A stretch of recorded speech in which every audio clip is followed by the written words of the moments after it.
Sri Lanka has evacuated over 200 crew members from a second Iranian vessel off its coast. A day after, more than 80 people were killed and several others were still missing after a US submarine struck another warship. President Anura Kumara Dissanayake said Sri Lanka decided to assist the Iranian vessel near the port of Colombo after detailed discussions with all parties. The vessel will be moved to the northeastern port of Trincomalee. Our naval ships have reached the ship and are in the process of rescuing the sailors. We have made preparations to bring 208 people ashore. In that, there are 53 officers, 84 cadets officers, 48 senior sailors, and 23 sailors. We have already started to transfer these sailors to our naval ships and bring them to the Colombo port. He said Sri Lanka, which places great emphasis on humanity, handled the situation in line with international obligations. In a social media post, the Sri Lankan president has remarked that no civilian should die in wars, adding that Sri Lanka remains non-aligned in its approach to the West Asia conflict.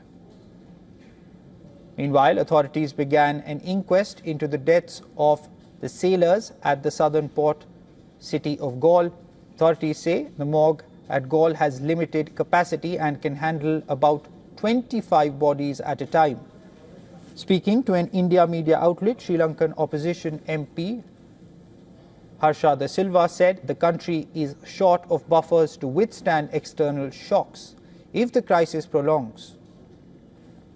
Dissanayake has revealed on February 26 Iran formally sought permission for 3 naval vessels to enter Sri Lankan ports between March 9th and 13th. However, Colombo had not granted approval for the visit. Notably, the US-Israel strikes on Iran began 2 days after Tehran sought permission. On February 27th, Sri Lanka received a report that a sailor aboard the Iranian vessel Iris Bushehr, now under its control, had suffered an accident. Iran requested Sri Lanka's assistance to bring the sailor and another officer ashore for psychological support. Dissanayake further confirmed the Sri Lanka Navy and Air Force transported the individuals to land where they were sent for medical treatment. On March 4th, the Sri Lankan president said reports emerged of a vessel located approximately 19 nautical miles from the Galle port, just beyond national waters, coming under attack and issuing distress signals. In response, Sri Lanka immediately launched a major operation involving both the Navy and the Air Force, with forces able to rescue 32 individuals alive, while over 80 bodies were recovered. Meanwhile, Australian Prime Minister Anthony Albanese has said 3 Australian military personnel were on board the US submarine that sunk the Iranian ship as part of training arrangements under a defense pact with Britain and the US. There were 3 Australian personnel on board that vessel.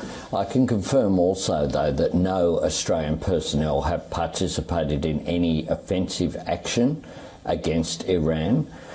These are long-standing third country arrangements that have been in place for a long period of time. Meanwhile, the Indian Navy has said it launched search and rescue operations following a distress call from Iris Dana, which sank in the Indian Ocean after being struck by a torpedo from a United States submarine on March 4th. The frigate was positioned 20 nautical miles west of Galle within the search and rescue region under Sri Lankan responsibility.